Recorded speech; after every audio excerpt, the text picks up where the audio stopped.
Finalmente, ayer Joe Biden asumió la presidencia de Estados Unidos. ¿Cómo se vivió ese episodio desde ese país? ¿Cómo lo estamos viviendo también nosotros? ¿Qué impacto podríamos tener en las relaciones entre Chile y Estados Unidos? Son algunos de los temas que vamos a abordar junto al embajador de Chile en Estados Unidos, Alfonso Silva. Embajador, ¿cómo está? Muy buenos días. ¿Cómo está, Bárbara? Buenos días. Aquí muy bien, temprano y con un poquito de frío. Todo lo contrario a lo que ocurre en Chile, que tenemos bastante calor ya, incluso hasta ahora.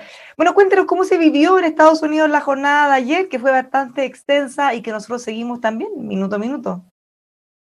Aquí hubo mucho interés. Yo diría que los programas en vivo de televisión que marcaron altísimo rating. ¿Por qué? Porque había una gran esperanza de un inicio nuevo. Un inicio nuevo en el cual, como lo dijo el presidente en su discurso inaugural, su principal interés es curar las heridas, llamar a la unidad, al entendimiento y al diálogo. Y creo que eso marcó toda la jornada. Casi todas las intervenciones que hubieron de la vicepresidenta, también en la tarde, en la noche, ¿no es cierto? Acá hubo todo un programa de celebración en vivo, presidido, dirigido por Tom Hanks, en el cual estuvieron numerosas artistas de los Estados Unidos. Todos ellos tuvieron alguna inspiración en su presentación, en el espíritu de unidad, de querer sanar las heridas, las divisiones que han afectado a este país en los últimos años. ¿Y cómo ve usted ese escenario? ¿Qué tan posible se ve esa unidad? Hemos visto mucha polarización en los últimos días, cosas distintas de lo que pasó ayer. Sí, yo creo que, fíjese que me da la impresión a mí que hay un punto de inflexión que va a atravesar a la sociedad norteamericana y que ya ha empezado a dar algunas señales. Y ese punto de inflexión yo creo que fue el intento insurreccional que afectó e invadió el Congreso por una turba de personas armadas que provocaron una tremenda preocupación en este país. El apoyo a ese tipo de actividades, cosa que es admirable y ojalá ocurriera también en nuestro país, ¿no es cierto?, ha sido condenado transversalmente por todas las autoridades, por todos los miembros del Congreso, aún aquellos más recalcitrantes, han condenado la violencia que eso ejerció los empresarios, las organizaciones sociales. Ha habido una condena transversal. Y eso se ha ido transmitiendo también a la actividad incluso en el Congreso. Ayer veíamos que se reunieron en el Congreso para ver ya algunas materias propias de la legislación, como son las confirmaciones que tiene que hacer el gabinete presidencial. Y ayer se confirmó a la candidata que ya está asumiendo en el cargo, ¿no es cierto?, Avril Haines como directora de Inteligencia Nacional, por una votación casi unánime. Hay una gran motivación de parte de los parlamentarios en este momento, yo diría, de querer trabajar y retornar a una suerte de trabajo bipartisano en conjunto para poder sacar adelante los proyectos que el propio presidente está deseando llevar a cabo. Pero justamente le quería preguntar por eso, si es que este incidente en el Capitolio había marcado definitivamente un antes y un después, y contrario a lo que uno hubiera pensado en un minuto, finalmente termina siendo beneficioso en el sentido que se llegó hasta un punto en el que todos transversalmente dijeron, bueno, hay que cambiar las cosas desde ahora, mirando el lado medio bueno. Así es, yo creo que ese es el lado del vaso, el vaso medio lleno, que precisamente fue un fracaso, digamos, el esfuerzo de querer intervenir. No creo que haya habido una intencionalidad, ¿no es cierto?, de querer provocar esa violencia, pero haber querido ejercer una presión con una multitud rodeando el Congreso para influir en la definición que iban a tener los parlamentarios, los senadores, respecto a la certificación de la elección del presidente Biden, fue un error.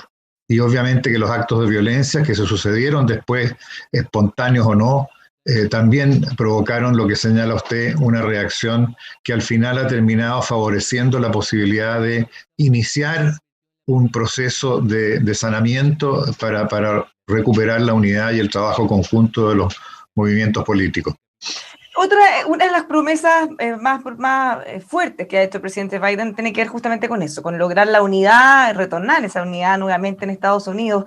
¿Cómo ve que está ese escenario, la predisposición, el hecho de tener un gabinete tan diverso? La misma Kamala Harris también puede ser una señal muy potente. ¿Ve que hay espacio para eso?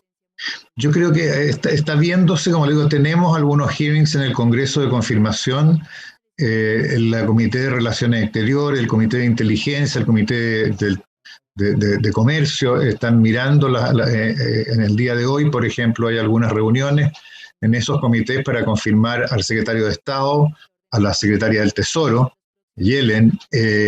Tengo la impresión que el viernes podrían ser presentados en el plenario del Senado, y creo que eso va a dar una manifestación, ¿no es cierto?, la forma en que esas nominaciones se aprueben, va a dar una manifestación de cómo está la intencionalidad de querer llevar a cabo una política de consenso, o al menos mayoritariamente de consenso. Creo que la experiencia que aportan las designaciones que ha hecho el presidente Biden, la mayoría de ellos con experiencias anteriores en gobiernos anteriores, o incluso trabajando en el área de relaciones internacionales en el Congreso, como el caso de hace muchos años atrás, donde empezó el actual secretario de Estado designado, y que después ha estado en la Casa Blanca, en el Consejo Nacional de Seguridad, posteriormente fue subsecretario de Estado. Eso da confianza y da tranquilidad a los sectores políticos norteamericanos y al propio Congreso, que conocen bien su trayectoria.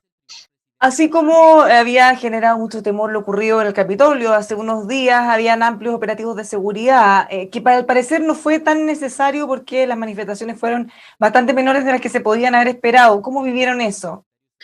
Mire, fue una experiencia bastante extraña, inédita. Nunca me había tocado ver en esta ciudad, en la capital de los Estados Unidos, la cantidad de militares de la Guardia Nacional y policías que se desplegaron en esta ocasión, precisamente para disuadir cualquier posibilidad de tener acciones violentas. Hubo más de 25.000 efectivos, como ustedes saben, ya está en la prensa, en todas partes, pero además de eso hubo presencia policial, no solo de la policía de acá de Washington, sino también de los estados aledaños de Virginia, Maryland, Delaware y otros, que estaban atentos a cualquier desarrollo. Se hicieron zonas de exclusión con vallas de alambre. En consecuencia hubo mucha precaución, y por cierto que eso disuadió cualquier posibilidad de querer generar enfrentamientos y actividades violentas. ¿Cómo tomaron en la embajada? Ya lleva prácticamente segundos asumido como presidente y ya tomó algunas medidas, muy felicitadas también por el resto del mundo, como el retorno a la OMS, el Acuerdo de París. ¿Cómo ven ustedes eso? Mire, el presidente ya había anunciado que iniciando su primer día iba a adoptar algunas medidas a través de las órdenes ejecutivas, que es lo que se llamaría en Chile un decreto ejecutivo para adoptar medidas rápidas. Y efectivamente ayer firmó alrededor de 15 medidas ejecutivas que tienen relación, como usted lo señala, con materias vinculadas a la pandemia, al medio ambiente, a la migración, a la recuperación económica, a la reinserción internacional, como dice usted, efectivamente, a la OMS, al Acuerdo de París, en materia medioambiental, en donde creo, haciendo un paréntesis, no creo que tenemos una gran posibilidad de trabajar con los Estados Unidos en ese ámbito. Chile tiene todavía la presidencia de la COP, y en consecuencia creo que es un área en donde ya hemos trabajado previamente con los Estados Unidos, con el actual designado por el presidente Biden, encargado especial para el medio ambiente, el ex secretario de Estado John Kerry. En consecuencia, todas estas actividades que se están desarrollando, que tienen que ver también en materias migratorias, por ejemplo, con volver a reiniciar el programa DACA, que otorga la posibilidad de regularizar su permanencia en los Estados Unidos a las generaciones de los Dreamers, ¿no es cierto? Aquellos niños que ingresaron a los Estados Unidos muy jóvenes o casi de pocos años, y que se han educado acá y que tienen una educación que pueden aportar al país. Ellos van a poder regularizar su situación migratoria. Así como digo, todas estas medidas que se han adoptado dan una señal, ¿no es cierto?, de la intención de trabajar profundamente y en la manera más acelerada posible en todas las áreas que hemos señalado. Bueno, así como usted dice, da un buen paso, un buen inicio, cumpliendo todas las cosas que ya había comprometido desde prácticamente el primer minuto. Sí es, efectivamente, como le digo, ayer en la tarde, después que terminaron las ceremonias protocolares, el presidente ingresó a la Casa Blanca y su primera actividad fue sentarse en el escritorio y firmar una cantidad, como le digo, de orden ejecutiva y algunos proyectos que irán al Congreso. Ahí en esto hay dos proyectos interesantes, ¿no es cierto? Uno que termina con la prohibición de viajes de la mayoría de los países que tienen mayoría musulmana hacia los Estados Unidos, una prohibición que se había establecido, y también va a iniciar un proyecto de ley para la aprobación de un paquete de alivio y de incentivos económicos de 1,9 trillones de dólares para el COVID y obviamente para la sociedad y las empresas que han sido afectadas económicamente en la pandemia. Parte importante, los ojos están puestos en las medidas económicas que vayan a tomar, cómo van a enfrentar también la pandemia, vamos a hablar de eso más adelante, pero también los temas migratorios. Hemos visto también en los últimos días una caravana que iba avanzando desde Honduras hacia Estados Unidos, tal como usted dice, algunos de estos decretos tenían que ver con temas migratorios, aplazó las deportaciones por 100 días. ¿Qué se espera en esas materias? ¿Qué cambio podríamos ver respecto a lo que habíamos visto en la era del presidente Trump? Mire, el cambio es importante, o sea, él ya dejó sin efecto la medida del presidente Trump de declarar una emergencia en relación con la construcción del muro, lo que le permitía utilizar fondos no aprobados por el Congreso y extraídos de otros recursos, incluso de recursos del área de defensa, para poder construir el muro. Esto el presidente Biden lo ha dejado sin efecto, en consecuencia ya tenemos una señal, ¿no es cierto?, de que hay un cambio relevante en cuanto a la política migratoria y a los efectos que tenía ese muro y a las deportaciones que ellas provocaban y que afectaban a familias en que incluso se separaron a veces niños de sus padres. También, como le digo, está la decisión de regularizar la situación de los Dreamers, que hemos ya expresado, y también yo creo que se va a conversar, y ya de hecho se está haciendo, de ver cómo opera la situación del tercer país de frontera, que se llamaba, en el cual países de Centroamérica se habrían comprometido a detener las caravanas que venían desde esos países hacia los Estados Unidos. Yo creo que todo eso está siendo revisado. Yo no digo que vaya a haber una puerta abierta para que ingrese cualquier tipo de inmigración a los Estados Unidos, pero sí yo creo que puede tener el sentido de hacer una migración controlada, regular y que evidentemente pueda satisfacer la necesidad de aquellas personas que requieren migrar hacia este país por distintas causas, pero también la necesidad de Estados Unidos de tener un control regular de esa inmigración. Bueno, tal como usted dice, en Guatemala ya hubo también gestiones del propio gobierno para ir abordando esta caravana que avanzaba de país en país. Ahora, respecto al COVID-19, es un tema que hasta el día de hoy no ha logrado ser controlado prácticamente en ningún lugar en el mundo. ¿Cómo está la situación? Cuéntenos cómo se sigue viviendo el COVID ahí. Mire, lamentablemente este país, como leí hoy día en una propia editorial que tiene el Mercurio, ¿no es cierto?, llega casi a un 20% de los fallecidos mundialmente. Y eso es muy lamentable. El orden de contagio en este país, la circulación del virus está en porcentajes muy altos en algunos estados, en la mayoría de los estados.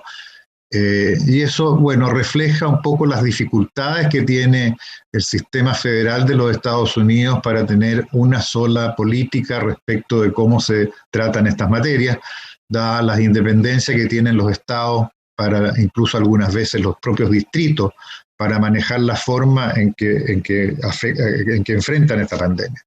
Sin embargo, el presidente ayer también dio instrucciones de utilizar la ley de defensa, de la producción de defensa, que permite utilizar recursos destinados no solo financieros, sino que también tecnológicos, para mejorar la forma en que se está afectando la pandemia. Eso probablemente en lo que se va a reflejar por ejemplo, es en la distribución y la logística del proceso de vacunación.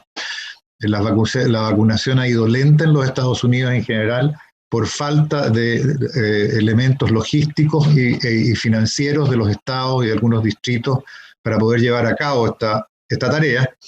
Y este es un primer paso que está dando el presidente en ese sentido. También hay financiamiento, como decía en la ley, el proyecto de ley que está presentando el Congreso. Ha dado instrucciones para mejorar, además, la prevención, el uso de mascarillas en las reparticiones de gobierno de los Estados Unidos va a ser obligatorio. Y así se han dado pasos concretos, ¿no es cierto?, en estas horas para poder cambiar un poco el curso de este lamentable efecto que ha tenido la pandemia en este país.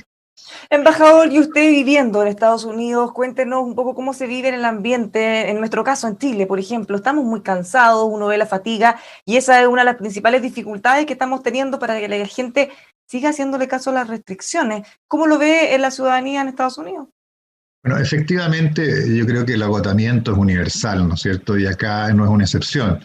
La gente está agotada, está afectada psicológicamente, el encierro, ¿no es cierto? Pero también hay una cara distinta a lo que ocurre, y tal vez también ha sido una parte del efecto en la pandemia.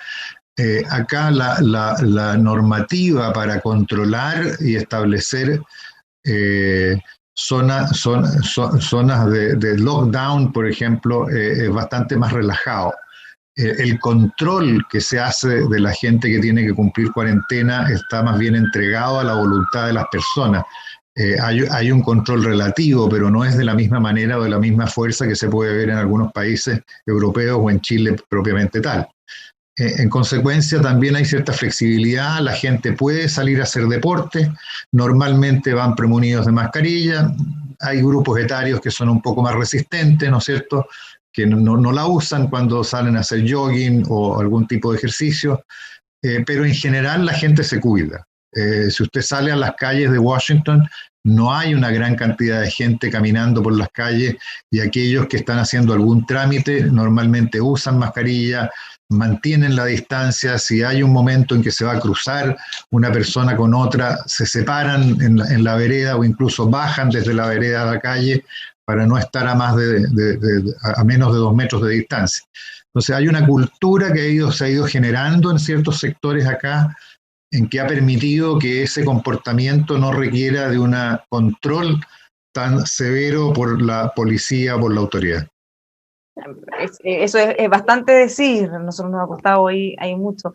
Y finalmente, embajador, en su rol como embajador, en las relaciones que tenemos también en Chile con Estados Unidos, ¿usted ve que podrían haber cambios ahora tras asumir Biden respecto a lo que hayamos vivido los últimos años con el presidente Trump? Mire, yo creo que el presidente Biden y el equipo que llega a trabajar con él y que se integra al Departamento de Estado y a otras agencias tienen conocimiento de América Latina.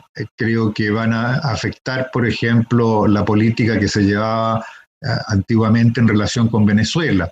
El secretario de Estado entrante designado, Antony Blinken, ya hizo una presentación en el Comité de Relaciones Exteriores del Senado.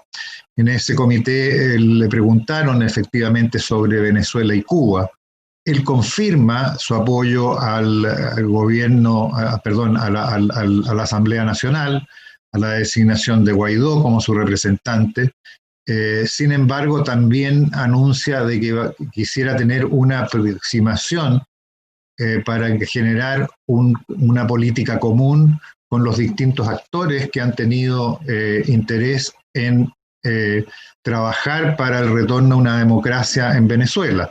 De esa manera, yo creo que de nuevo, así como en medio ambiente, yo creo que en esta materia hay una gran coincidencia con lo que ha expresado el presidente y el canciller Alamán, presidente Piñera y el canciller Alamán, el interés de buscar una convergencia entre los distintos grupos de países como el Grupo de Lima o la Unión Europea o propio Estados Unidos o los países nórdicos para forjar una política común respecto de Venezuela y alcanzar de alguna manera algún tipo de entendimiento que permita llevar a cabo el interés de que ese país vuelva retorne a la democracia y a ejercer plenamente las libertades y el respeto a los derechos humanos. Ya, y en el caso de Chile, las relaciones siempre se mantuvieron en buen estado, en todo caso. Muchos cambios no deberíamos esperar.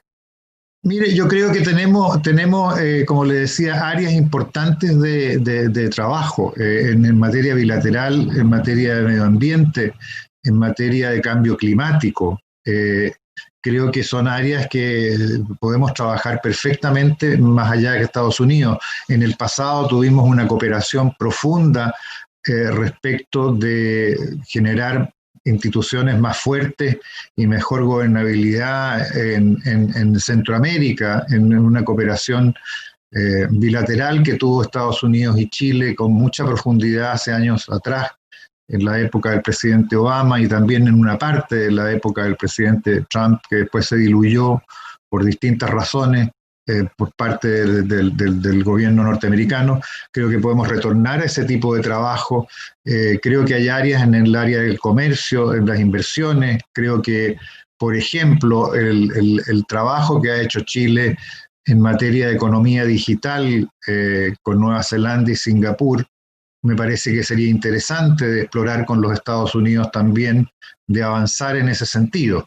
Como le digo, la agenda siempre es muy rica, está llena de áreas y temas de mayor diversidad, pero hay algunas áreas que me parece a mí que pueden tener mayor prioridad con los Estados Unidos y tengo la certeza y pues sé que el canciller Alamán y su equipo en Chile están trabajando en estos días en establecer una agenda con los Estados Unidos.